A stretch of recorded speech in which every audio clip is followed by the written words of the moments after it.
जब आस्था बुलाती है तो रास्ते खुद बन जाते हैं।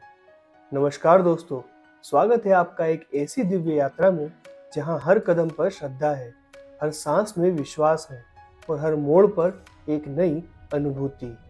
मैं हूं अमोल और आज हम निकल पड़े हैं जम्मू की पवित्र धरती पर मां वैष्णो देवी के जयकारों से लेकर भगवान शिव के चमत्कारी धाम शिवखोड़ी तक की एक अविस्मरणीय यात्रा पर। यह सिर्फ एक यात्रा नहीं बल्कि शक्ति और शिव के दर्शन की कहानी है। भक्ति, रोमांच और आत्मिक शांति का संगम है। तो बने रहिए हमारे साथ, क्योंकि यह ब्लॉग आपको ले जाएगा मां के दरबार से लेकर महादेव की गुफा तक। तो चलिए शुरू करते हैं ये आध्यात्मिक यात्रा।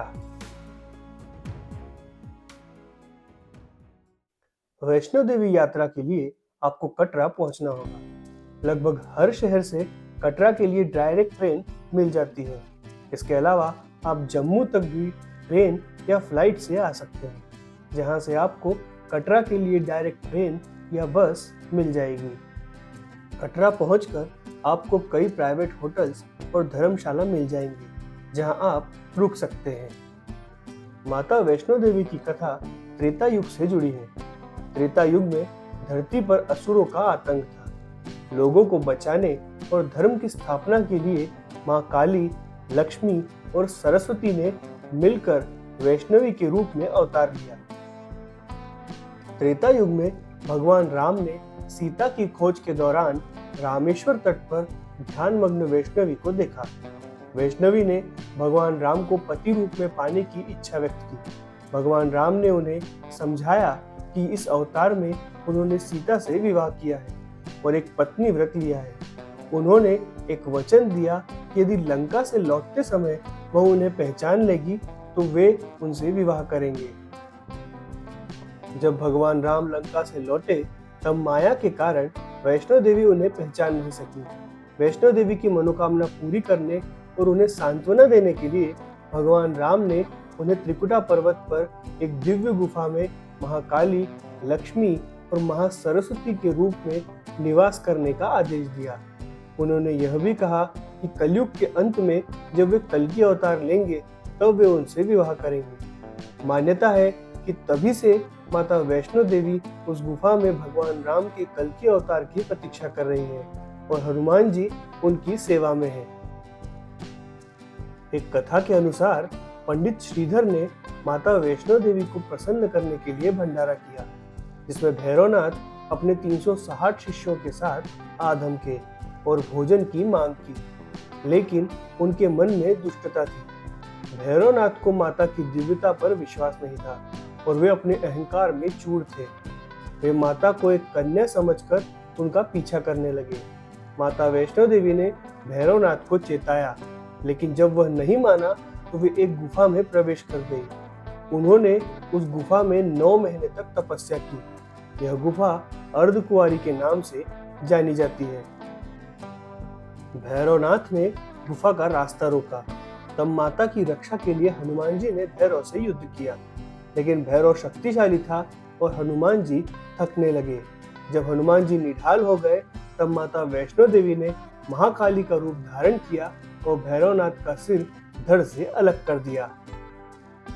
उनका सिर गुफा से 2.5 किलोमीटर दूर भैरव घाटी में गिरा।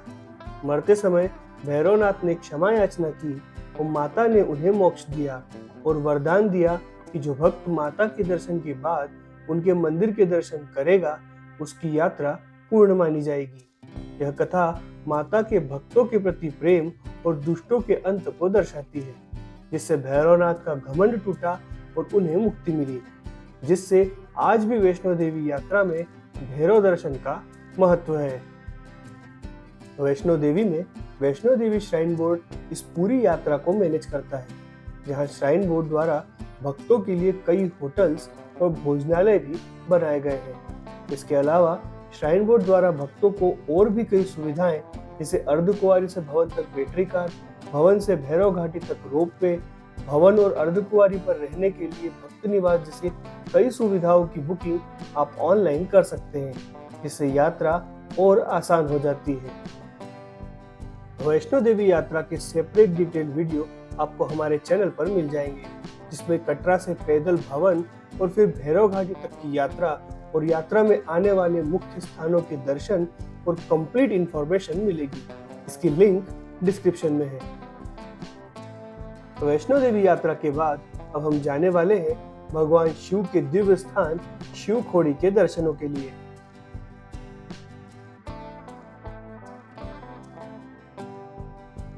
शिव खोड़ी कटरा से लगभग 80 किलोमीटर की दूरी पर है, जहां तक पहुंचने के लिए आप चाहें तो प्राइवेट टैक्सी भी कर सकते हैं और कटरा से कई प्राइवेट बसेस भी मिल जाती है, जो आपको कटरा से शिव खोड़ी के दर्शन करवाकर वापस रात तक कटरा में ड्रॉप कर देती है।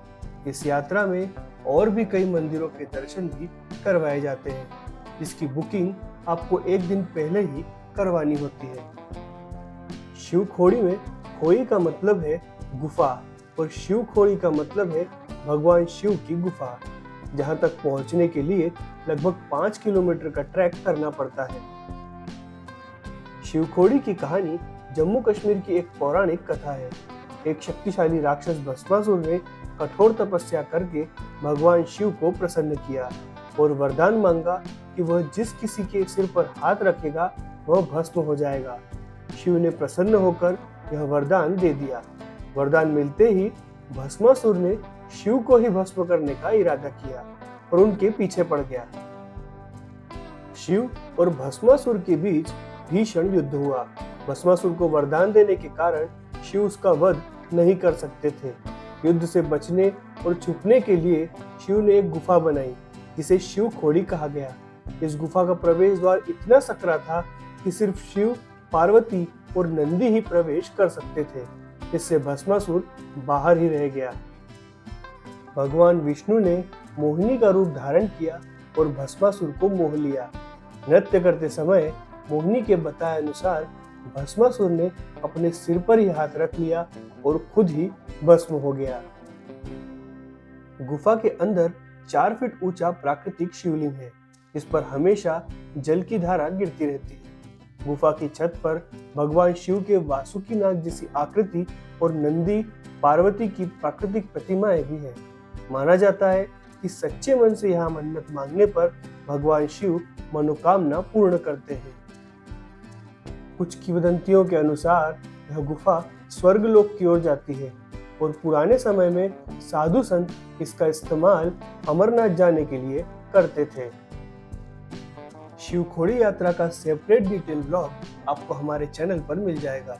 इसमें शिव खोड़ी की पूरी यात्रा और जानकारी मिल जाएगी, जिसकी लिंक डिस्क्रिप्शन में है। तो दोस्तों, ये थी हमारी वैष्णो देवी और शिव खोड़ी की यात्रा।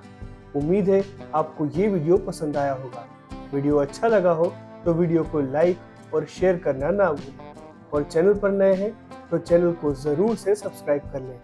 मिलते हैं ऐसी ही अगली यात्रा पर एक नई कहानी और एक नई जगह के साथ। जय माता दी। हर हर महादेव।